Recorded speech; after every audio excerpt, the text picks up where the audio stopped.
Fun అయిపోయినాయి, మీ గురించి కూడా అయిపోయింది. డైరెక్ట్ పాయింట్లోకి వచ్చేద్దాము. ఓకే. సో నందకుమార్ని ఇరికిచ్చిండ్రా, లేదు నందకుమారే ఈ మొత్తం ఫామ్ హౌస్ ఎమ్మెల్యేలని కొనడానికి స్కెచ్ గీసిండా? నందకుమార్కి అన్ని కాంటాక్ట్లు ఉన్నాయి కాబట్టి నందకుమార్ అయితే బాగుంటుంది, డిస్కషన్ పెడతారని ఇట్లా సెంటర్లో నిలబెట్టిరా. నందు మొత్తం అందరితో మాట్లాడేసి డీల్ సెట్ చేసి 800 కోట్లు 8,000 కోట్లు మనం తర్వాత చూసుకుందాం. సో ఫస్ట్ అయితే అందరితోని చర్చలు జరిపి ఒక వేదిక దగ్గరికి తీసుకురా అని మిమ్మల్ని పురమాయించిరా. సరే, ఇప్పుడు నేను ఇప్పుడు దాన్ని పురమాయిస్తే ఎవరు అంటే మీ ప్రకారం పురమాయించారంటే బీజేపీ పెద్దవాళ్ళు పురమాయించాలి. నేను ఒకటి ఏమంటున్నానంటే, నందు ఊయిజ నందు ఒక హోటల్ బిజినెస్, ఒక కన్వెన్షన్, క్యాటరింగ్, ఇలాంటి రిసార్ట్స్, ఇలాంటి బిజినెస్ చేసే నందు ఇంత పెద్ద స్టింగ్ ఆపరేషన్ అంటే 100 కోట్లతో ఎమ్మెల్యేలు కొనుగోలు చేయాలనుకుంటే బీజేపీలో కిషన్ రెడ్డి గారు లేరా, బండి సంజయ్ గారు లేరా, రామచంద్రరావు గారు లేరా, ఎంతోమంది పెద్దవాళ్ళు ఉన్నారు, లక్ష్మణ్ గారు ఉన్నారు, అందరు ఉన్నారు కదా. మరి వీళ్ళందరినీ పక్కన పెట్టి అప్పుడు విశ్వేశ్వరరెడ్డి గారు దాంట్లో ఉన్నారు, జితేందర్ రెడ్డి గారు దాంట్లో ఉన్నారు, అందరూ పెద్ద పెద్ద ఎమ్మెల్యేలు, మినిస్టర్లు అందరూ దాంట్లో ఉన్నారు కదండి. మరి నందుకు ఎందుకు ఇస్తారు అనుకుంటారండి కదా? ఏం జరిగింది? అరే మీరు చెప్పండి, ఏమనుకుంటున్నారు? నేను అడిగారు కదా, 100 కోట్ల రెండే ఉన్నాయండి. కొనుగోలు చేయడానికి రెడీ అయ్యి దొరికిపోయి ఉండాలి 2. లేదు ఎమ్మెల్యేలందరినీ ఈ 4-5 ట్రాప్ చేసి మిమ్మల్ని క్యారెక్టర్ని వాడుకొని కెమెరాలన్నీ ఫిట్ చేసి ఈ ప్రచారాన్ని ప్రజల్లోకి తీసుకెళ్ళి లబ్ధి పొందాలి. ఏం జరిగింది అన్నది మీరు చెప్పాలా, ఫస్ట్ నుంచి ఎండింగ్ వరకు. చెప్పడానికి ఏం లేదు, లాస్ట్ టైం కూడా చెప్పాను. లాస్ట్ టైం చెప్పింది కాదు ఇది. మీరు సుప్రీంకోర్టు కేసు ఉన్నప్పుడు మొత్తం మనమే క్లియర్ గా మీరు ఓపెన్ చేసి చెప్పాల్సింది. దాని మీద ఎఫెక్ట్ అవుతుందేమో అని నేను. ఎఫెక్ట్ ఏం కాదు. ఎఫెక్ట్ ఎందుకు అవుతుంది అంటే ఆ రోజు కూడా చెప్పాను, నన్ను ఒక పావులాగా వాడుకున్నారు. నేను ఢిల్లీకి వెళ్ళే మాట వాస్తవమే, రామచంద్ర భారతి గారితో కలిసిన మాట వాస్తవమే. కానీ అక్కడ ఈ 100 కోట్లతో డీలింగ్ చేయమని చెప్పి వాళ్ళు చెప్పలేరు, నేను ఇక్కడ వీళ్ళకి కూడా 100 కోట్లు ఇస్తాను నేను చెప్పలేదు. ఓకే, మీకు ఎవరైనా ఇప్పుడు నా ఫ్రెండ్ అనుకోండి, టీఆర్ఎస్కి వెళ్తా అంటారు, టీఆర్ఎస్కి వెళ్తా, చాలా మంది పోస్టింగ్ల గురించి, ఎలక్షన్ టైం చాలా మంది పోస్టింగ్ల గురించి వచ్చేవారండి. నాకు ఎక్కువ అంటే నేను అప్పుడు ఏ ఎమ్మెల్యే చెప్తే అక్కడ పోస్టింగ్ ఇచ్చేవాళ్ళు. సో నేను ఏం చేసేవాడిని, ఆ ఎమ్మెల్యే కనెక్ట్ చేసేవాడిని, కొద్ది ఇన్స్పెక్టర్, ఏసీపీ, కొద్దిగా పోస్టింగ్ చూడండి అని చెప్పి ఒక మాట సాయం చేసేవాడిని. సేమ్ అదే విధంగా ఎవరైతే ఇప్పుడు ఎవరైనా టీఆర్ఎస్కి వెళ్తాం అనుకోండి, వేరే పార్టీ నుంచి వచ్చారనుకోండి, టీఆర్ఎస్ నా ఫ్రెండ్ కల్పిస్తా కదండి నేను, అన్న ఈయన టీఆర్ఎస్లోకి వస్తా అంటాడు, ఇది నాకు సంబంధించిన మ్యాటర్ కాదు, మీరు చూసుకోండి అని చెప్పి కల్పిస్తాను కదా. అదేవిధంగా బీజేపీలో నాకు పరిచయాలు ఉన్న దాంట్లో ఆ రామచంద్ర భారతి, తర్వాత ఆయనకు నిజంగా అక్కడ బిఎల్ సంతోష్, అమిత్ షా, నడ్డా వాళ్ళతో పరిచయాలు ఉన్నాయో నాకు ఉన్నాయని చెప్పాడు. ఉన్నాయని చెప్పినప్పుడు నేను చెక్ చేసుకోవాలి కదా. నేను ఢిల్లీ ఒకసారి వెళ్ళాను, నేను వెళ్ళాను, అసలు ఇది ఎంత ఫేకా, ఇదంతా కరెక్టా లేదా అని చెప్పి. నేనంటే నా బిజినెస్ పని మీద వెళ్ళినప్పుడు మాత్రమే వెళ్ళాను, ప్రత్యేకంగా దాని గురించి వెళ్ళలేదు. ఓకే, ఆయన అప్పుడు ఒక లిస్ట్ తీసుకోరండి అని చెప్పాడు. ఎవరు? రామచంద్ర భారతి. ఆయన ఏంటి, నేను ప్రతి ఒక్క స్టేట్లో ఒక ఏమంటే చేస్తారు కదా స్ట్రాటజీ, అంటే ఎవరు గెలుస్తారు, ఎవరు ఓడిపోతారు అనేది ఒకటి సర్వే లాంటివి చేస్తాను. ఇప్పుడు ఎలక్షన్స్ వస్తున్నాయి కదా, నాకు ఒక లిస్ట్ తీసుకురండి అంటే నేను ఒక చిన్న బ్రీఫ్ తీసుకెళ్ళాను. ఏ కాన్స్టిట్యున్సీలో ఏ ఎమ్మెల్యే, అంటే నాకున్న పొలిటికల్ నాలెడ్జ్ ప్రకారం మీలాంటి ఫ్రెండ్స్తో ఇంకెవరినో అడిగి ఎవరు అసలు ఈ ఎమ్మెల్యే రేపొద్దున ఏ పార్టీలో చేరుతాడు, అవకాశం ఎట్టుంది, ఈ 10 సంవత్సరాల్లో టీఆర్ఎస్ గవర్నమెంట్ చేసిన తప్పులేంటి, అంటే వీళ్ళు కొంతమంది ఎమ్మెల్యేలు చాలామంది రెడీ అవుతున్నారు వెళ్ళడానికి. సో ఈ ఎమ్మెల్యేలు ఎక్కడ వెళ్తారని ఒక చిన్న బ్రీఫ్ రాసుకొని వెళ్ళాను. 1 2 3 4 5 6 అని. సెకండ్ టైం మళ్ళీ వెళ్ళారు? ఫస్ట్ టైమేనండి, ఒకటేసారి వెళ్ళాను. ఆయన అడిగితే అది ఇచ్చాను. ఓకే, రామచంద్ర భారతి గారికి ఇచ్చాను. ఆ రామచంద్ర భారతికి ఇచ్చేసి నేను అక్కడ ఎవరో తుషార్ అనే వ్యక్తిని కల్పించారు. ఆ లోపల తుషార్ అనే వ్యక్తి ఉన్నాడు కేరళలో, ఆయన కూడా సేమ్ హాస్పిటాలిటీ ఇండస్ట్రీ. ఆయన రాహుల్ గాంధీ పైన వాయనాడు నుంచి పోటీ చేశాడంట. ఓకే, అప్పుడు నాకు ఆయన కూడా తెలియదు ఎవరు. పరిచయం అయిన తర్వాత నేను రామచంద్ర భారతినే తుషార్ని కల్పించాడు. ఓకే, అది ఎక్కడ కల్పించాడు, ఒక ఇంట్లో కల్పించాడు. అయితే యాక్సిడెంటల్ ఏంటంటే ఆ ఇల్లు బిఎల్ సంతోష్ దట్ట, బిఎల్ సంతోష్ ఇల్లు. సరే నేను బయట రూమ్లో కూర్చున్నాను, వాళ్ళు లోపలికి వెళ్ళారు, మాట్లాడి వచ్చారు. తర్వాత మేము బయట రామచంద్ర భారతి గారు, నేను, తర్వాత ఇంకెవరో ఢిల్లీ వాళ్ళు ఎవరో ఫ్రెండ్స్ ఉన్నారు, అందరూ కలిసాము, ఫోటోలు కూడా దిగాము. ఇప్పుడు అలాంటిది ఏమైనా ఉంటే నేను ఎందుకు ఫోటోలు దిగుతానండి. ఓకే, ఫోటోలు కూడా దిగారా? అక్కడ ఫోటోలు కూడా దిగాము. ఓకే, నాకేంటంటే ఎవరైనా సెలబ్రిటీస్ ఎవరు బయటలో కనబడితే ఒక మెమొరీ గురించి అంతే, మెమొరీ గురించి ఫోటో కూడా దిగాము. ఆ ఫోటోలు కూడా ఉన్నాయి. నేను చెప్పాను పోలీస్ డిపార్ట్మెంట్లో నన్ను అందరూ 7 మంది ఐపీఎస్ కూర్చొని నన్ను ఇంటర్వ్యూ చేస్తున్నారు, అదే నన్ను చెప్పండి ఇంట్రాగేషన్ చేస్తున్నప్పుడు చెప్పాను, సార్ వాస్తవం ఇది సార్ అని చెప్పాను. లేదు ఇది కాదు వాస్తవం, ఇది కాదు వాస్తవం అంటే మరి ఏది వాస్తవం సార్ మీరు చెప్పండి, ఏం చెప్పాలి, మీరు ఏం చెప్పాలనుకుంటున్నారు నాతో. సో సరే మన స్టోరీలోకి వచ్చేద్దాం. సో తుషార్ని కలిశారు, ఏం మాట్లాడారు? అదే ఇట్లా హైదరాబాద్ అండి నాది అని చెప్పి రామచంద్ర భారతి గారు పరిచయం చేయించారు. సేమ్ వీళ్ళు కూడా హాస్పిటాలిటీ ఇండస్ట్రీ అని చెప్తాను, ఓకే రండి అని చెప్పాను. తర్వాత కలుద్దాం సార్ అని చెప్పాను. ఆయన చెప్పారు ఇట్లా నేను అక్కడ వాళ్ళు ఎన్డీఏ పార్ట్నర్, కేరళకి ఆయన ఎన్డీఏ పార్ట్నర్ అండి. ఓకే, సో ఆయన ఏం చెప్పారంటే మీ తెలంగాణలో ఎలక్షన్స్ ఉన్నాయి, చాలామంది ఇప్పుడు బీజేపీ మంచి అక్కడ ఇది ఉంది, సో మీకు ఏదన్నా మీకు మీ ఫ్రెండ్స్ మాకు రామచంద్ర భారతి గారు చెప్పారు, మీ ఫ్రెండ్స్ ఎవరన్నా రియల్గా ఇంట్రెస్ట్ ఉంటే మాకు కొద్దిగా చెప్పండి, వారికి ఇన్ఫార్మ్ చేయండి. ఇది మాత్రం చెప్పిన మాట వాస్తవం. ఓకే, కానీ అక్కడ జాయిన్ అయ్యే వాళ్ళు ఉంటే చెప్పండి, తప్పేం లేదు కదండి. కానీ అక్కడ వాళ్ళు ఏదో డబ్బులు ఇస్తామని చెప్పు 100 కోట్లతో కొనమని ఏమైనా జరగలేదా? ఇప్పుడు డబ్బు అవసరమైతే చూద్దాం, మాట్లాడదాం. అక్కడ ఆ డిస్కషన్లు అక్కడ జరగలేదు. చెప్పారు ఆయన తుషార్ గారు చెప్పారు, రామచంద్ర భారతి గారు వెళ్ళి వచ్చేసాను నేను. ఓకే, వచ్చిన తర్వాత మామూలుగా నేను మళ్ళీ నా ఫ్రెండ్స్ అందరికి ఫోన్లు చేయడం, మాట్లాడము, ఏంటన్నా రండి కూర్చుందాం అట్లా అని మాట్లాడట్లా రోహిత్ రెడ్డి గారితో రోజు డిస్కషన్ చేశాను. ఈ చాలా ఇంపార్టెంట్ సబ్జెక్ట్ అండి. అంతకుముందు ఏంటంటే దాసోజీ శ్రావణ్ అనే వ్యక్తి చాలా ఇంపార్టెంట్, ఇది బీజేపీలో ఉండే. ఓకే, ఆయన ఫస్ట్ టీఆర్ఎస్లో ఉండే సార్తో, కాంగ్రెస్ కేసీఆర్ గారితో, తర్వాత మళ్ళీ కాంగ్రెస్, తర్వాత పీఆర్పీకి వెళ్ళాడు, తర్వాత పీఆర్పీ నుంచి మళ్ళీ టీఆర్ఎస్కి వచ్చాడు. మళ్ళీ ఏదో సీట్ ఇవ్వలేదు అని చెప్పేసి తను మళ్ళీ కాంగ్రెస్కి వెళ్ళాడు. కాంగ్రెస్ తర్వాత మళ్ళీ కాంగ్రెస్ నుంచి తను బీజేపీలోకి వచ్చాడు. అవును, బీజేపీలోకి వచ్చినప్పుడు రోజు తనతో మొత్తం విషయాలని షేర్ చేసేవాళ్ళండి. మీకు చాలా క్లోజా దాసోజీ? అంటే బాగా మొదటి నుంచి 14-15 నుంచి, అంటే అక్కడ మా హోటల్లో వాళ్ళ సిస్టర్ ఎంగేజ్మెంట్ చేశాడు.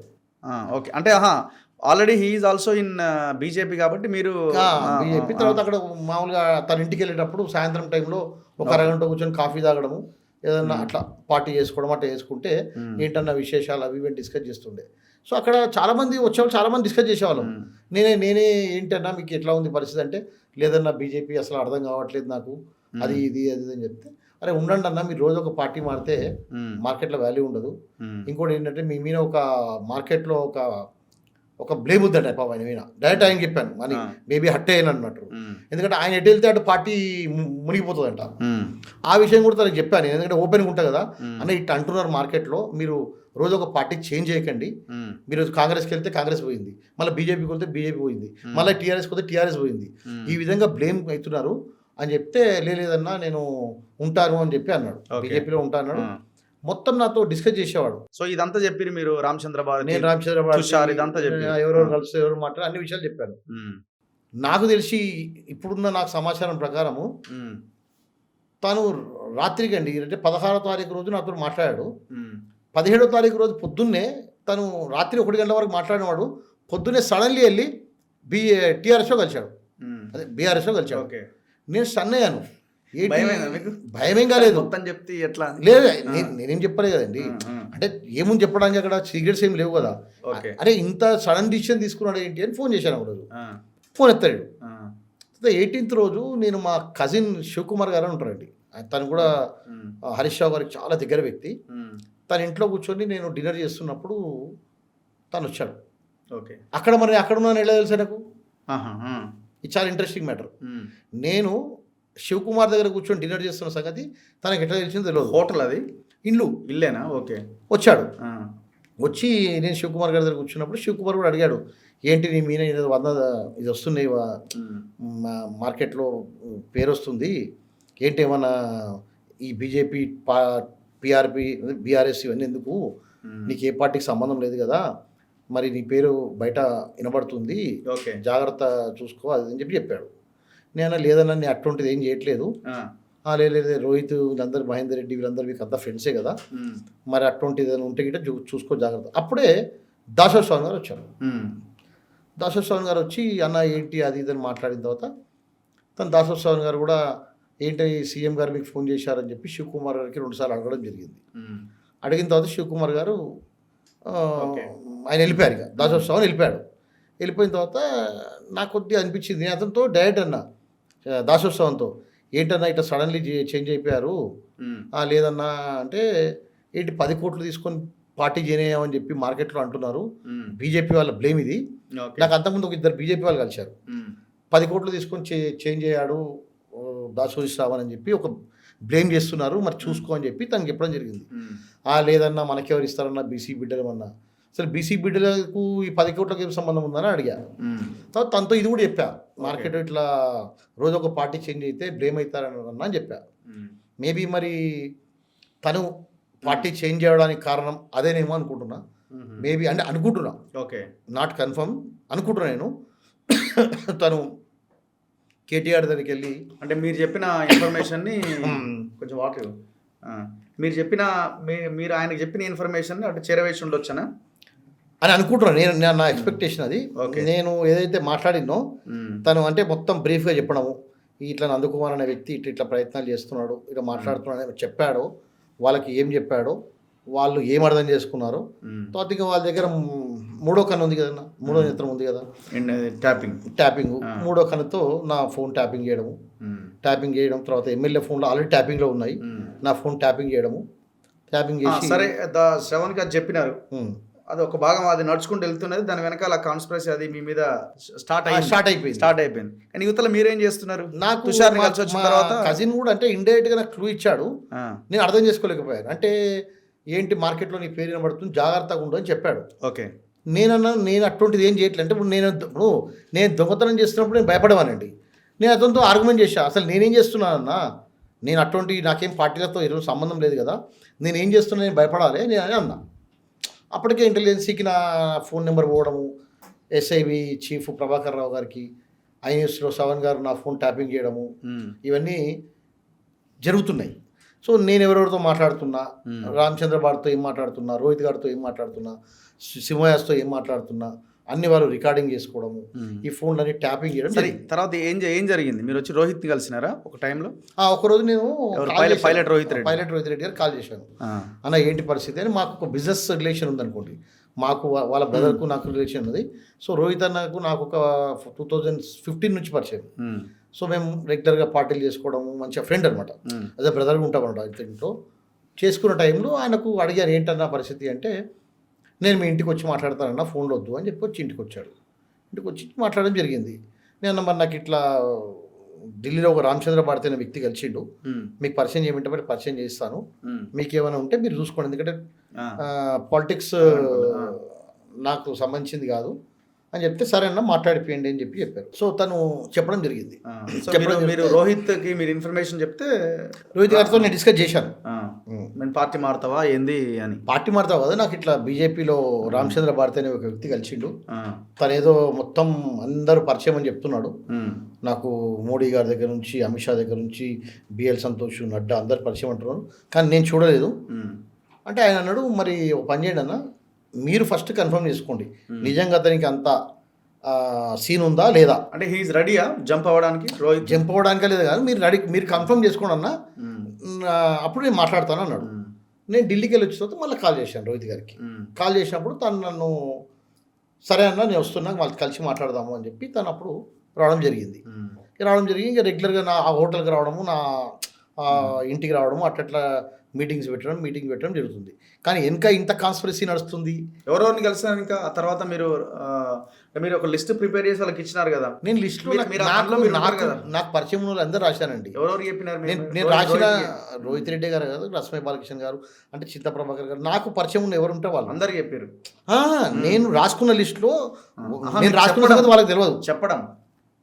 చెప్పడం మామూలుగా నేను రోహిత్ రెడ్డి గారికి చెప్పాను. రోహిత్ రెడ్డి గారు అన్నారు, అన్న ఇంకా నువ్వు పని చెయ్యి, నువ్వు ఢిల్లీకి వెళ్ళొచ్చిన తర్వాత మనం మాట్లాడదాం అన్నాడు. ఢిల్లీకి వెళ్ళొచ్చిన తర్వాత తనేదో అరుణ్జీతోనేదో మీటింగ్ పెట్టి అన్నాడు. ఇప్పుడు ఈ గూల బాలరాజు వీళ్ళంతా నేను రోహిత్ అన్న ఏమన్నా అంటే, నేను ఇంకా ఇక్కడి నుంచి నేను చూసుకుంటాను, ఇంకా నువ్వు ఇక్కడి నుంచి ఇక్కడికే ఆపేసాయి, నువ్వు ఎవరికి ఫోన్ చేయకు, ఎవరితో మాట్లాడకు, నాకు ఢిల్లీ పెద్దల్ని కనెక్ట్ చేయి, రామచంద్ర భారతి కనెక్ట్ చేయి, అక్కడి నుంచి బిఎల్ సంతోష్ కనెక్ట్ చేయి, ఇక్కడ నుంచి నేను ఇక్కడ చూసుకుంటా. ఎవరు? అరుణ్జీ మీటింగ్ అరేంజ్ చేయమన్నాడు. ఆర్ఎస్ఎస్ నేను లాస్ట్ టైం చెప్పినా కూడా అండి, నన్ను కమిషనర్ గారు సివి ఆనంద్ గారు, డీజీపీ అందరికి అడిగినప్పుడు చెప్పా, సార్ ఇప్పుడు నా ఫోను వాళ్ళ దగ్గర ఉంది, ఆ ఫోన్లో చాటింగ్ ఉంటుంది కదండి, అవును. ఫోన్లో చాటింగ్ ఉంటుంది కదా, ఆ చాటింగ్లో చూడండి నేను ఎవరెవరితో మాట్లాడాను, ఏమేం చేశాను. వాళ్ళు వాళ్ళకి అవసరం ఉన్నది మాత్రమే తీసుకొని అవసరం లేదు మాత్రం పక్కన పెట్టేసి దాని గురించి డిస్కస్ చేయకని చెప్పి మాట్లాడాం. అంటే సరే అప్పుడున్న గవర్నమెంట్ ప్రెషర్తో చేశారని ఆఫీసర్స్తో ఏముంటుంది. ఇప్పుడు రోహిత్తో పాటు ఇంకెవరెవరిని సెట్ చేద్దాం అనుకున్నారు మీరు? నేను ఎవరిని సెట్ చేద్దాం అనుకోలేనండి. మీరు ఎవరెవరు చెప్పారు? అంటే మామూలుగా క్యాజువల్గా నా దగ్గర హోటల్కి ఎవరైనా వస్తే ఏంది పరిస్థితిని అడుగుతుంటే తప్ప వాళ్ళకి ఇంట్రెస్ట్ లేకుంటే నేను ఎట్లా పంపిస్తానండి. నేను పార్టీ ఇంకోటి నేను ఎందుకు పార్టీ మార్పిస్తాను? కృష్ణమోహన్ రెడ్డి, గువ్వల బాలరాజు, హర్షవర్ధన్ రెడ్డి. సారీ నాకు హర్షవర్ధన్ రెడ్డి కూడా ఫ్రెండేనండి, రోహిత్ త్రూయే. గోల బాలరాజు కూడా నాకు మొదటి నుంచి ఫ్రెండే, రేఖాకాంతారావు కూడా ఫ్రెండే. బట్ వీళ్ళతో నేను మాట్లాడలేదు. బలరాం నాయక్ గారితో నాకు ఫ్రెండ్ అప్పుడు కాంగ్రెస్ లో ఉన్నారు. వీళ్ళంతా కాంగ్రెస్ నుంచి వచ్చిన వాళ్ళే కదండి, కాంగ్రెస్ నుంచి బీఆర్ఎస్ లోకి వచ్చిన వాళ్ళే. సో అప్పుడు రోహిత్ గారు వాళ్ళతో మాట్లాడుకున్నా అని చెప్పాడండి. మాట్లాడుకున్నాను, నాకు ఒకసారి ఢిల్లీ వాళ్ళతో కనెక్ట్ చేయండి అని చెప్తే నేను ఢిల్లీ వాళ్ళకు చెప్పాను, ఎవరికి రామచంద్ర భారతికి మరి ఒకసారి వచ్చి మీరు ఏదో మాట్లాడుతుంటారు కదా మాట్లాడండి అని చెప్పాను. అప్పుడు వాళ్ళు రామచంద్ర భారతి గారిని ఫోర్సబుల్లీ పిలిచారు. ఆయన రానన్నాడు, అసలు ఇదంతా కాదు, జస్ట్ మీరు ఇచ్చారు రిపోర్ట్ చాలు నాకు, నేను రాను అన్నాడు. కానీ నేనే ఫోర్సబుల్లీ పిలిచా, ఎందుకంటే నేను రోహిత్ని అంతగా నమ్మేవాడిని. ఎందుకంటే రోహిత్ అన్న అంటే నా ఫ్యామిలీ మెంబరు, నా ఫ్యామిలీ నన్ను మోసం చేస్తారంటే అప్పటికి రామచంద్ర భారతి అన్నారు కూడా, నో జాగ్రత్తగా ఉండాలి, ఎందుకంటే ఇటువంటి విషయాల్లో చాలా ఇదవుతుంది అంటే నేను రామచంద్ర భారతి గారితో నేను అన్నా, మనం ఏం చేస్తున్నామండి ఇక్కడ, ఏం తప్పు చేస్తున్నాం మనం తప్పు చేస్తున్నామా? డబ్బులు ఆఫర్ చేయట్లేదు వాళ్ళతో మనము ఎలాంటి ఫోర్సబుల్లీ రమ్మనట్లేదు, ఎందుకంటే నాకు పార్టీ సంబంధం లేదు. నేను బీఆర్ఎస్ వాళ్ళని బీజేపీలో చేరిస్తే నాకు ఏమొస్తుంది చెప్పండి? నా ఫ్రెండ్స్ అందరూ బీఆర్ఎస్లోనే ఉన్నారు, నేను తీసుకెళ్ళి వాళ్ళని బీజేపీలో చేరిస్తే నాకేమొస్తుందండి? ఏం రాదు కదా. ఇప్పుడు మొత్తానికి మీరు బీఆర్ఎస్ని ఖాళీ చేద్దాం అనుకున్నారా? అట్లా ఏమన్నా ఉన్నారా? అదే అడుగుతున్నాను, బీఆర్ఎస్ని ఖాళీ చేస్తే నాకేమొస్తుందండి? బీఆర్ఎస్ని ఖాళీ చేయమంటే అచ్చా పోనీ ఒక మాట అండి, రగ్గన్న నేను బీఆర్ఎస్తో ఖాళీ చేయమంటే అందరు ఖాళీ చేసి వచ్చేస్తారా? ఎందుకు వస్తారు అట్లా? మరి ఎందుకు మరి ఇదంతా భయం ఎందుకు? పెద్ద ఆఫర్ ఇప్పిస్తే ఖాళీ చేస్తాను. నేనేమైనా ఢిల్లీలో అమిత్ షా ప్లేస్లో ఉన్నానా, లేకుంటే ఢిల్లీలో ఏమైనా పెద్ద పోస్ట్లో ఉన్నానా? బిఎల్ సంతోష్తో ఏమైనా మాట్లాడినా? బిఎల్ సంతోష్ అక్కడ ఇంటికి వెళ్ళామండి, అక్కడ రామచంద్ర భారతి గారు మాట్లాడారు. ఆయన రామచంద్ర భారతి గారు నడ్డా గారితో, బిఎల్ సంతోష్ గారితో అందరితో పరిచయం ఉందని చెప్పారు. తుషార్ గారు మాట్లాడారు, తుషార్ వాళ్ళు మాట్లాడేవాళ్ళు. సో ఎక్కడ వాసనే కాలేదు స్టింగ్ ఆపరేషన్ జరగబోతుంది అంటే ఏదో కమ్మేస్తున్నారు మనల్ని అని? లేదు, ఎందుకంటే నేనేం ఫస్ట్ ఆఫ్ ఆల్ నేను తప్పు చేస్తున్నా అని చెప్పి నేను ఎప్పుడు కూడా నేను తప్పు చేయట్లేదు. తప్పు చేయనప్పుడు నాకు ఎలాంటి భయం ఉంటుందండి? చెప్పే కదా, చాలా మా శివకుమార్ అని మా కజిన్ కూడా చెప్తే కూడా నేను ఆయన్నే అన్నాను, ఏం మాట్లాడుతున్నావు అన్న, నేనేం తప్పు చేస్తున్నా అని చెప్పి అన్నాను. ఇప్పుడు ఈ సోమయాజులు ఎట్లా ఎంటరండి ఆ పంతులు? అసలు సింహయాజి అనే వ్యక్తి ఇదే దాసోజీ శ్రవణ్ అనే వ్యక్తి సింహయాజిని పరిచయం చేశాడు. ఇదే దాసోజీ శ్రవణ్ మళ్ళా పార్టీ మారాడు, ఇదే దాసోజీ శ్రవణ్ వెళ్ళి అక్కడ చెప్పాడు. ఓకే, ఎందుకంటే ఇప్పుడు రెండో విషయాలు పరిచయం చేసిన సింహయాజిని దాసోజీ శ్రవణ్ ఏం లేదు, ఈయన సింహయాజి పీఠాధిపతి లక్ష్మీనరసింహస్వామి భక్తుడు, నీకు కూడా గురువులు అంటే దేవుడు అంటే ఎక్కువ ఇది కదన్నా, ఒకసారి కలవండి అని చెప్పాడు. అక్కడ కలిసిన తర్వాత ఆయనతో ఇట్లా మాణిక్చంద్ అమ్మారి అది అని చెప్పినప్పుడు తనే వెళ్ళి నన్ను రామచంద్ర వారితో పరిచయం చేశాడు. ఈ రామచంద్ర వారితో పరిచయం కాస్త ఇక్కడికి దారి తీసింది. కానీ కేసు కావడం అంటే ఒకటన్నా, కేసు అయ్యింది, సరే మేము కొన్నామా కొనలేదా, డబ్బులు ఆఫర్ చేశామా లేదా, ఇవన్నీ కేసు విచారణలో చేరుతాయి. కానీ ఒక మనిషిని కంప్లీట్గా నేరమట్టం చేయడం అనేది మాత్రం చాలా బాధ. అంటే మిమ్మల్ని ఇందులో అప్రూవర్గా మారమని ఏమైనా బెదిరించారు? అప్రూవర్గా మనం అడిగారు కదా. అంటే ఎట్లా, ఎవరు అడిగారు? అంటే ఇప్పుడు నేను జైల్లో ఉన్నప్పుడే నాకు ఎన్నోసార్లు మా ఇంటి వాళ్ళకు కొంతమంది ఫ్రెండ్స్ వచ్చి ఎందుకు ఇవన్నీ డైరెక్ట్ కొంతమంది ఆఫీసర్స్ కూడా చెప్పారు, ఏమని, ఏంటా నీకు అసలు మేము కూడా సెంట్రల్కే పనిచేస్తాము కానీ వీఆర్ వర్కింగ్ ఫర్ స్టేట్, నువ్వు తెలంగాణలో ఉంటావా అసలు, ఆయన పెద్ద ఆయన ఎదిరించి బతకగలుగుతావా, అనవసరంగా చిన్న వ్యక్తివి నువ్వు, నేను చంపేస్తారు. ఏం చెప్పాలి నువ్వు, అప్రూవర్ అంటే ఏం చేయాలి అంటే అక్కడ బీజేపీ ఢిల్లీ పెద్దవాళ్ళు చేశారని అంటే వాళ్ళు చెప్పడం అంటే ఏంటి నీకెందుకు, ఇది బీజేపీ వర్సెస్ బీఆర్ఎస్ సంబంధించిన యుద్ధం, మళ్ళీ వాళ్ళంతా లోపల అంతా ఒకటే ఉంటారు, అసలు సో లోపల నువ్వు ఒప్పేసుకో ఒప్పేసుకో అప్రూవర్గా మారు మేము ఏం అప్రూవర్గా చెప్తాం మారు. చెప్పు ఆ, చెప్పి నువ్వు బిఎల్ సంతోష్ చేయించాడు, అమిత్ షా చేయించాడు, వీళ్ళందరూ చేయించారని చెప్తే నువ్వు సేఫ్ అయిపోతావు, తెలంగాణలో నువ్వు కింగ్ అవుతావు. లేకుంటే నేను తెలంగాణలో ఉండనివ్వము, నిన్ను బతకనివ్వము, నీ వ్యాపారాలు చెయ్యనివ్వము అని చెప్పారు. చేశారు. మేము భయపడలేదా మీరేం?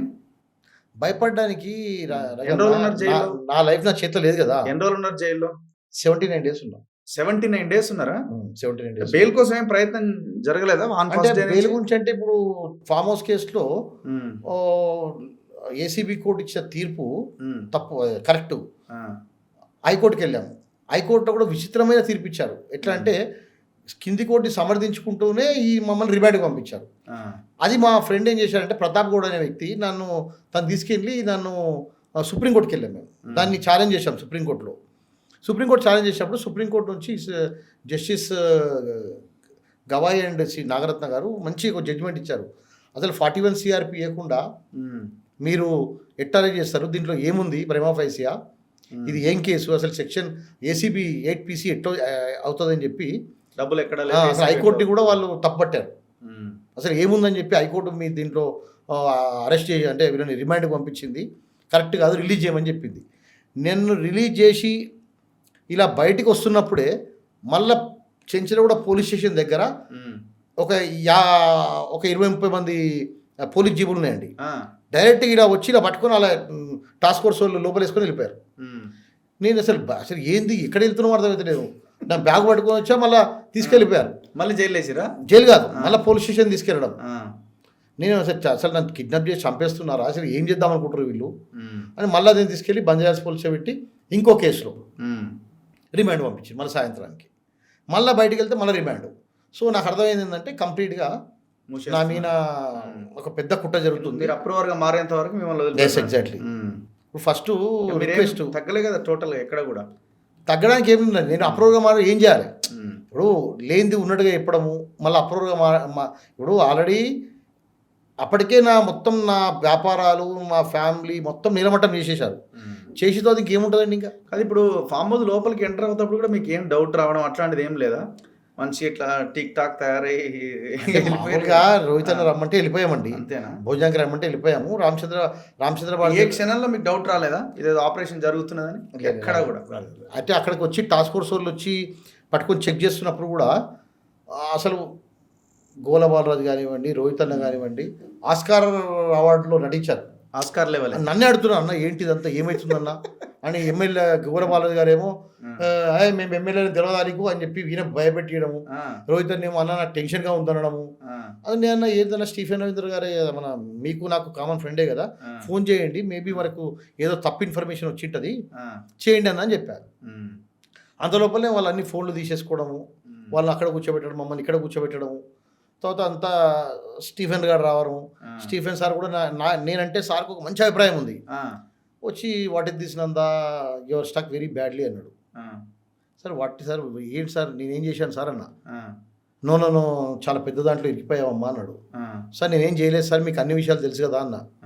అప్పటికే పక్కన ఎన్టీవీ అండ్ రమేష్ గారు అండ్ టీ న్యూస్ భాస్కర్ ఇద్దరున్నారు, వాళ్ళు లోపల ఇద్దరున్నారు.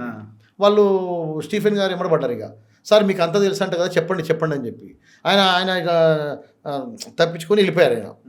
సో అప్పటికి కూడా అసలు నెక్స్ట్ డే వరకు కూడా అండి మమ్మల్ని తీసుకొని శంషాబాద్ రూరల్ పోలీస్ స్టేషన్లో పెట్టడము. అక్కడికి కూడా ఏమీ మాకు అర్థం కావట్లేదు, ఏం జరుగుతుంది అనేది మాకు ఇది లేదు. సో అక్కడ ఇంకొక విషయం ఏంటంటే ఈ పోలీస్ కస్టడీ అయిపోయిన తర్వాత మమ్మల్ని పోలీస్ కస్టడీ తీసుకొచ్చారు. పోలీస్ కస్టడీలో ఇంకా చాలా ప్రెషర్ పెట్టారు, మెంటల్ ప్రెషర్. సో ఫిజికల్గా ఏం చేయలేరు, ఎందుకంటే అప్పుడు చాలా చేసేవాళ్ళేమో బహుశా. ఎందుకంటే అప్పటికే కంప్లీట్ మీడియా మొత్తము ఈ కేసు మీద ఉంది, 3 నెలలు కంప్లీట్ ఇదే ఉంది కాబట్టి దేవుడి దయ వల్ల అలాంటి ఏం జరగలేదు. కానీ మెంటల్ ప్రెషర్ బాగా పెట్టారు. చెప్పు ఏం చెప్పాలండి అంటే వాళ్ళు చెప్పరు, నువ్వు చెప్పంటారు, చెప్పకుంటే నీ ఇష్టం అంటారు. నేను సార్ ఏం చెప్పాలి సార్, దీంట్లో ఉందేంటి, నేను వెళ్ళిన మాట వాస్తవమే, ఆడ కలిసిన మాట వాస్తవమే, కానీ అక్కడ ఆ ఇల్లు బిఎల్ సంతోష్ గారు అని తెలియదు నాకు. వెళ్ళాను, లోపల వాళ్ళు రామచంద్ర భారతి గారు తుషార్ వెళ్ళి మాట్లాడారు, తర్వాత వచ్చేసాను సార్ అని చెప్పి ఫోటో కూడా చూపించా. ఫోటోలు కూడా ఉన్నాయి సార్. మరి ఇదంతా ఈ ఫ్రిక్షన్ స్టోరీ క్రియేట్ చేశారు. ఇదంతా మరి అప్పుడు మునుగోడు ఎలక్షన్స్ గెలవాలని ఒకటి. ఇంకోటి సరే ఢిల్లీ వాళ్ళకి ఎలాంటి ఈ లింక్స్ ఉన్నాయో తెలియదు కదండి. అప్పటికి కవిత కేసు నడుస్తుండేది. కవిత గారిని మరి అరెస్ట్ చేయకుండా ఉండాలనో ఏదో వాళ్ళ డిమాండ్స్ ఏదో తెలియదు. ఏమో కొన్ని ఆడియోలు ఉన్నాయి, బిఎల్ సంతోష్ ఆడియోలు నందతో మాట్లాడినవి, ఆ ఎమ్మెల్యేలతో మాట్లాడినవి సంథింగ్ ఉన్నాయి, అవి పట్టుకున్నాడు కేసీఆర్ అని అంటారు. అంతేమన్నా ఉందా? ఇదొక మంచి పాయింట్.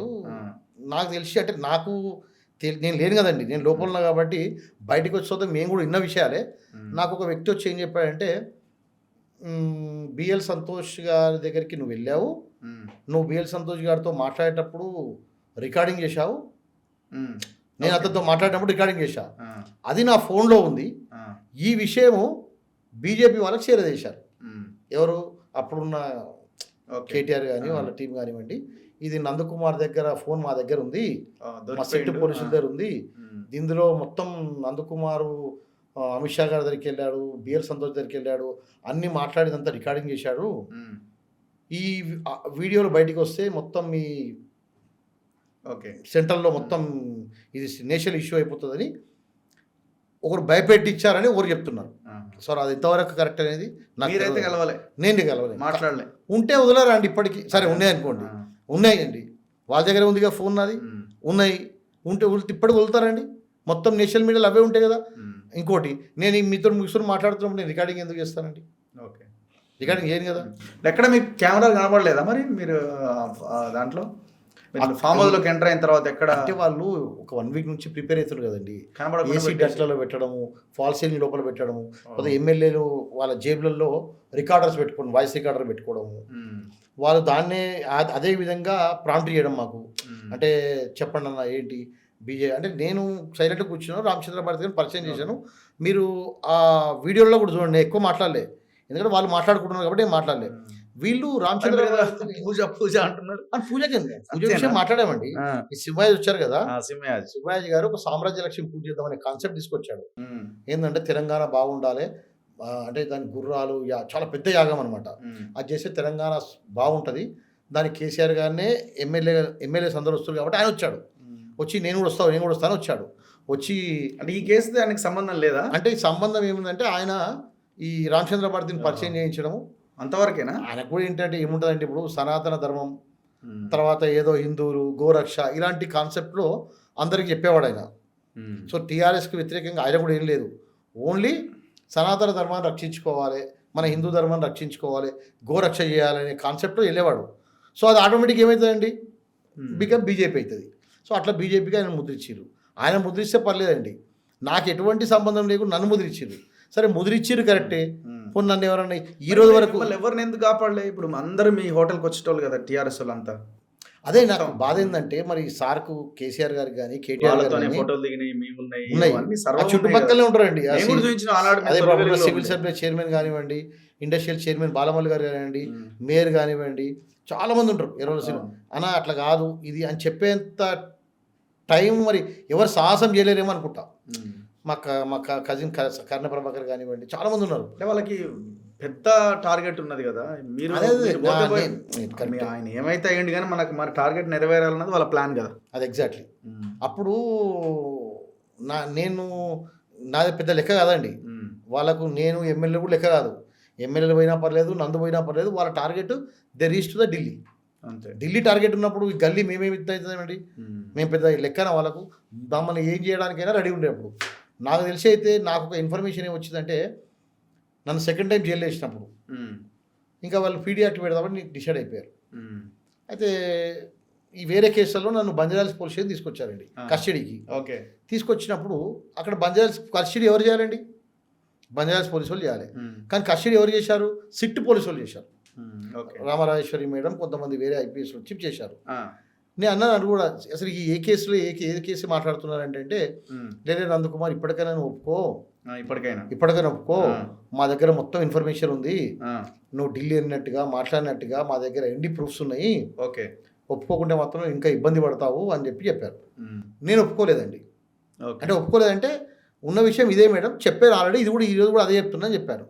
అది ఆ ఇన్ఫర్మేషన్ మరి కేసీఆర్ గారికి కేటీఆర్ గారికి నందకుమారు మేము చెప్పినట్టు వినట్లేదు అనే ఒక దాంతో, రాజు చెప్పినట్టు వినాలి కదండి, రాజ్యంలో ఉన్న వాళ్ళంతా.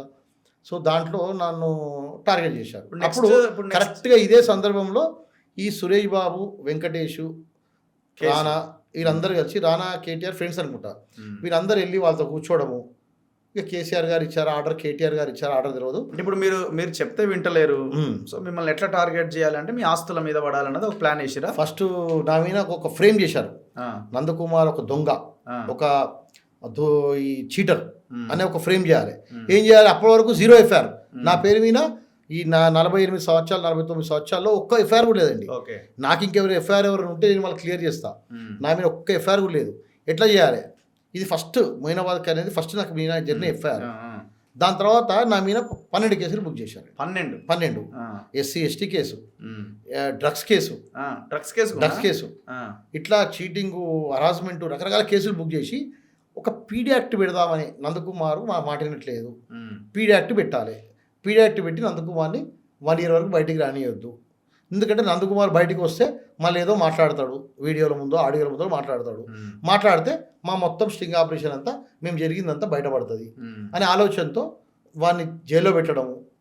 3వసారి మాత్రం జైలుకి వెళ్తే నన్ను అక్కడే క్లోజ్ చేసే చాప్టర్ కూడా ఉండేది. ఇప్పటికి కూడా ఆలోచనలు ఉన్నాయి వాళ్ళకు. ఎందుకంటే ఏం గొడవ మీకు సురేష్ బాబు, వెంకటేష్, రానాకి మధ్యలో? ల్యాండ్దే కదా? ల్యాండ్దే అండి. మీ డెక్కన్ కిచెన్ హోటల్ ఇప్పుడు ఆ ప్లేస్ మీది కాదుగా? నాది కాదు. ఎందుకంటే ఆయనదే కదా ప్లేస్? ఆయనదేనండి. అమ్మిన తర్వాత ఆయనది ఎట్లయితుంది? అమ్మాడు కదా. మీకు లాస్ట్ టైం కూడా అగ్రిమెంట్ చూపించాను, ఇప్పుడు కూడా చూపిస్తాను అగ్రిమెంట్లు. నా హోటల్ 2014 నుంచి ఎక్కడ ఉంటది? టర్నింగ్ లో ఉంటదండి. సివిఆర్ ఛానల్ ఆపోజిట్ బిఫోర్ ఉంటుంది, లెఫ్ట్ సైడ్ లో మోహన్ బాబు గారి ఇంటికి బిఫోర్ ఉంటుంది.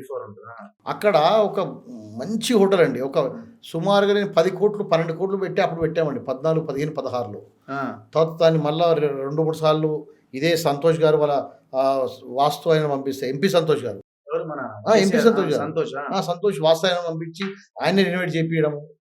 ఎందుకంటే తను చెప్పేవాడు, అన్న మీరు మాకు సీజన్స్ హోటల్ ఉన్నప్పుడు చాలా హెల్ప్ చేశారు, అప్పుడు మా పరిస్థితి అంత ఆర్థిక పరిస్థితి బాగాలేదు, ఆయన కూడా మీరు హెల్ప్ చేశారు మాకు, మీకు ఇప్పుడు ఏం కావాలన్నా అడిగాడు కూడా. నాకు ఏమొద్దు, మీరు ఏదైనా అవసరం ఉంటే అడుగుతాను, నాకు కొద్దిగా లిక్కర్ లైసెన్స్ రాలేదన్నా అంటే చెప్తానని చెప్పాడు. లిక్కర్ లైసెన్స్ రాలేదు, హెల్ప్ చేస్తానని చెప్పాడు. తర్వాత అప్పుడు హరీష్ అన్న వేరే వాళ్ళతో హరీష్ అన్న చెప్తే ఇచ్చారు. సో అట్లా మంచి బిజినెస్. మళ్ళీ 20లో కరోనా వచ్చినప్పుడు మళ్ళీ దాన్ని మొత్తం 16లో 17లో ఫిల్మీ జంక్షన్ చేశారండి. డక్కన్ కిచెన్ నుంచి ఫిల్మీ జంక్షన్గా మారింది. అప్పుడు ఫిల్మ్ నగర్లో ఉన్నాం కాబట్టి ఫిల్మీ జంక్షన్ కాన్సెప్ట్ పెట్టాం. అది అయిన తర్వాత 20లో కరోనా వచ్చింది. అప్పుడు ఏమైందంటే అప్పుడు డక్కన్ కిచెన్ అని కొట్టి పెట్టామండి. సో నాకేంటంటే బీజేపీలో నా హోటల్ అక్కడ కిషన్ రెడ్డి గారు ఎప్పుడు ఓపెన్ చేసేవారు. సో అప్పుడు ఆయన సెంట్రల్ మినిస్టర్గా మారితే నేను ఢిల్లీ వెళ్ళినప్పుడు ఒకసారి, అన్న మీరు మంచి హ్యాండు, మీరే రావాలి ఓపెనింగ్ చేయాలని చెప్తే తను 21లో వచ్చి ఓపెన్ చేయడం జరిగిందండి. కరెక్ట్ 1 year అండి. మళ్ళీ ఒక 5 కోట్లు పెట్టి అక్కడ భరిస్తా, అప్పటికే 15 కోట్లు పెట్టాము, మళ్ళీ ఒక 5 కోట్లు పెట్టి భరిస్తా, డక్కన్ కిచెను, మా ఫ్రెండ్ ఒకటి సెల్ ఫోన్ షాప్ ఉండే, సెల్ ఫోన్లు పెట్టుకోవడము, అట్లా అన్ని పెట్టుకున్నాను. సుమారుగా 5 కోట్లు మళ్ళీ కొత్త రినోవేషన్ పెట్టారండి. పైన 2 కోట్లతో మళ్ళీ నేను బ్యాంకుటాలు పెట్టుకుంటున్నా. ఎందుకంటే కేసు నడుస్తుంది కదా కోర్టులో, ఇంక కేసు అయినప్పుడు చూద్దాము, మనకు కొనుక్కున్నప్పుడు కోర్టు చెప్పినప్పుడు మనం కొనుక్కుందాము, లేకుంటే వాళ్ళకి రెంట్కి, ఒక ప్రాపర్టీకి రెంట్ ఇస్తున్నాం, ఒక ప్రాపర్టీ అగ్రిమెంట్ అయ్యింది. అటువంటి టైంలో 22 నవంబర్ 13వ తారీఖు అన్ని కోర్టు ఆర్డర్లు ఉన్నా కూడా, lower court orders, high court orders అన్నీ ఉన్నా కూడా, కోర్టు ఆర్డర్ ఉంటే మనకేంటి అనే ధోరణిలతో కనీసం, అంటే కేసీఆర్ గారికి, కేటీఆర్ గారికి ఈ విషయం తెలియదు కోర్టు ఆర్డర్ ఉన్నట్టు. సురేష్ బాబు, వెంకటేష్, రానా వాళ్ళ ఫ్యామిలీకి వెళ్ళి అక్కడ నందు మా ప్రాపర్టీలో కబ్జా ఉన్నారు. అప్పటికే ఈ కేసులో ఉన్నారు కదా, వచ్చేసింది కదా, అప్పటికి అరెస్ట్ అయి ఉన్నారు. అవునండి. అప్పటికి 2019 నుంచే 18 నుంచి నాకు వాళ్ళకి సివిల్ డిస్ప్యూట్స్ ఉన్నాయి.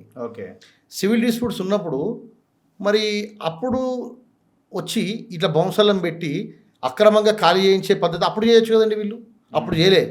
ఇప్పుడు వెళ్ళి కేటీఆర్, కేసీఆర్ గారికి ఒక రాంగ్ ఇన్ఫర్మేషన్ ఇచ్చారు, ఇట్లా నందు మా కబ్జా పెట్టాడు అని. మేము అగ్రిమెంట్ చేశాము, వాళ్ళకు ఎంఓఐ ఉంది, కోర్టు ఆర్డర్స్ ఉన్నాయి, ఇవన్నీ చెప్పకుండా వాళ్ళని తప్పుదో పట్టించి అక్కడ అనవసరంగా జిహెచ్ఎంసీ ఆఫీసర్సు, టాస్క్ ఫోర్స్ ఆఫీసర్లు, బంజారాహిల్స్ పోలీసులు, జూబ్లీహిల్స్ పోలీసులు అందరూ కోర్టు కంటెంప్ట్ గురయ్యారు. వీళ్ళు చేసిన పొరపాటుకు, దగ్గుబాటి సురేష్ బాబు వాళ్ళు చేసిన పొరపాటుకు వాళ్ళు కూడా ఈరోజు అందరిని పార్టీ చేసిరు మీరు. వాళ్ళని అందరిని పార్టీ చేసిన. ఇప్పుడు హైకోర్టులో వీళ్ళందరినీ ఇంప్లీడ్ చేయమని చెప్పి ఒక ఆర్డర్ ఇచ్చింది జస్టిస్ లలిత గారు. వీళ్ళు ఇంప్లీడ్ చేయమని చెప్పి ఆర్డర్ ఇచ్చింది. ఈవెన్ ఓనర్స్ని కూడా అక్కడ క్లియర్ ఆర్డర్స్ ఉన్న తర్వాత మీరు ఇన్ని కోర్టు ఆర్డర్లు ఉన్న తర్వాత మీరు ఎందుకంటే వాళ్ళకు తప్పేం చేశారంటే కోర్టుకు ఒక అఫిడవిట్ వేశారండి. ఏమని? ఎస్, మేమే నవంబర్ 13వ తారీఖున మేము ఈ ప్రాపర్టీ తీసుకున్నాము, మాకు వచ్చేసింది అన్నారండి. అలాగే నేను ఒక విషయం అడితే చెప్పండి, కోర్టులో నాకు not to ఎలినేట్, not to interfere order ఉన్నప్పుడు వాళ్ళు నా మీద ఖాళీ చేయమని చెప్పి సూట్లు వేశారు. ఇవన్నీ సూట్లు పెండింగ్ ఉండంగా ఓకే. సూట్లు